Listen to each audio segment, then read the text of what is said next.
বেহালা পূর্ব এবং বেহালা পশ্চিমে যুব ছাত্রদের এই সম্মেলনে সার্থক বন্দ্যোপাধ্যায় সভাপতিত্বে আপনারা সকলে বিভিন্ন কলেজ থেকে বিভিন্ন এলাকা ছাড়াও আপনারা যারা এসেছেন তার মধ্যে আমাদের এখানে উপস্থিত আছেন মাননীয় মহানাগরিক রাজ্যের মন্ত্রী শ্রী ফিরহাদ হাকিম, উপস্থিত আছেন দেবাশিস কুমার জেলার সভাপতি, দক্ষিণ কলকাতা জেলার সভাপতি, বিধায়ক এমএমআইসি কলকাতা কর্পোরেশন, উপস্থিত এমএমআইসি অভিজিৎ মুখোপাধ্যায়, উপস্থিত আছেন কুণাল ঘোষ, উপস্থিত আছেন সভাপতি রাজ্যের আমাদের এখানে অন্যান্য দেখেছি ছাত্র পরিষদ যুবলী ঢল নেমেছে প্রচুর ঢল এবং ওরা সাকসেস করে দিচ্ছে।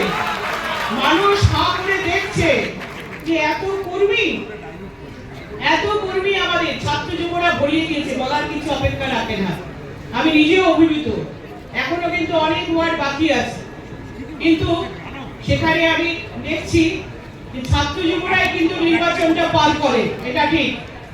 যারা বয়স্করা আছেন তারা নির্বাচন পরিচালনা করেন আর সেই প্রসেসটাকে এগিয়ে রাখে, বাড়ি বাড়ি গিয়ে প্রচার সেরে দেয়, নির্বাচনের দিন বুথ আগলে রাখে, তারা হচ্ছে ছাত্র পরিষদ এবং যুব কংগ্রেস।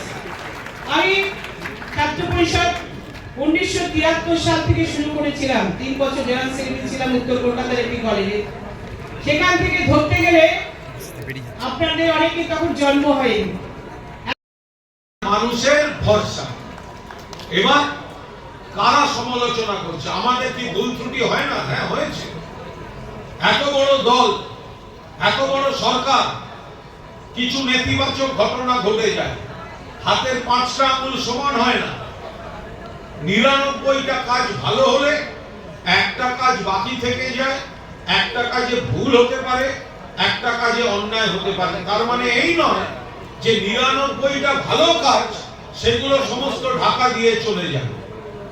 কারা সমালোচনা করছে? সিপিএম বিজেপিকে আক্রমণ করতে গিয়ে, আমি তৃণমূলকে বলবো, সার্থককে বলবো, বিজেপিকে আক্রমণ করতে গিয়ে সিপিএম কে ছাড় দেওয়া চলবে না।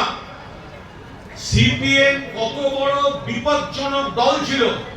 সিপিএম মানে লোডশেডিং, সিপিএম মানে বেকারত্ব, সিপিএম মানে শুধু কমরেডদের বাড়িতে চাকরি, সিপিএম মানে গণধর্ষণ, সিপিএম মানে গণহত্যা, এবং যারা ছাত্র যুবদের জন্য আর চোখের জল ফেলছে, সিপিএম মানে প্রাথমিক শিক্ষা থেকে ইংরেজি তুলে দেয়া, সিপিএম মানে কম্পিউটার ঢুকতে না দেয়া, সিপিএম মানে বাংলার কয়েকটা প্রজন্ম বাংলা থেকে অন্য রাজ্যে চলে যেতে পারে। কুণাল ঘোষকে আমাদের অনেক অনেক ধন্যবাদ, তার ব্যস্ত সময়ের মধ্যে এখানে আমাদের মধ্যে আসতে পেরেছে বলে। এবার আমি বক্তব্য রাখার জন্য এখানে অনুরোধ করব কুণালদা, কবিতা এবং মঞ্চে উপস্থিত আমার ভীষণভাবে ওতপ্রোতবোধ হয়ে আছে ঘোষ আছেন, আমাদের প্রিয় দাদা সম্মানীয় কল্লে সন্নিতা দাস সহ এইখানকার উপস্থিত জানাই। অনেকক্ষণ ধরে মিটিং চলছে, পলিটিক্যাল আলোচনা অনেক হয়েছে এবং তারা যথেষ্টভাবে বলেছেন এবং কুণালদা